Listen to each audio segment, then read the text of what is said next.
অনেকে আমাকে প্রশ্ন করেন এবং আমার নিজের খামারেও আমি দেখেছি ডিম পাড়ছে মুরগি, সেই মুরগি হঠাৎ করে ঝিমোচ্ছে এবং শেষে মারাও যাচ্ছে। এর আসল কারণ কি? ডিম পাড়া মুরগি অনেক সময় হঠাৎ ঝিমোতে থাকে, খাবার কম খায়, ডিম দেওয়া বন্ধ করে দেয় কিংবা মারা যায়। এটা কোনো সাধারণ ব্যাপার নয়। সময়মতো ব্যবস্থা না নিলে খামারে বড় ক্ষতি হতে পারে। ১. কক্সিডিওসিস।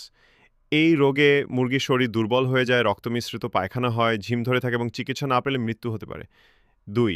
নিউক্যাসল বা রানীক্ষেত রোগ। হঠাৎ খাবার না খাওয়া, ঘাড় ঘুরানো, ঝিম ধরা এসব লক্ষণ দেখা দিলে বুঝতে হবে মারাত্মক ভাইরাস আক্রমণ করেছে। দ্রুত ছড়ায় এবং মৃত্যু হারও বেশি।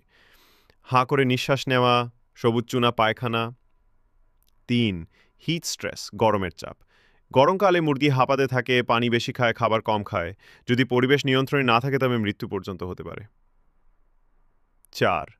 অপুষ্টি ও খাবারের ঘাটতি। ডিম পাড়া মুরগিকে সঠিক পরিমাণ ভিটামিন, মিনারেল ও সুষম খাদ্য না দিলে তারা দুর্বল হয়ে পড়ে, ঝিম ধরে এবং ডিম উৎপাদনও কমে যায়। ৫. কৃমি বা পরজীবী। অতিরিক্ত কৃমি হলে শরীর রক্তশূন্য হয়ে পড়ে, ফলে মুরগি নিস্তেজ হয় এবং ধীরে ধীরে মারা যেতে পারে। প্রতিরোধ করণীয়: মুরগিকে নিয়মিত টিকা ও কৃমির ওষুধ দিন। খামার সবসময় পরিষ্কার পরিচ্ছন্ন রাখুন। গরমকালে মুরগি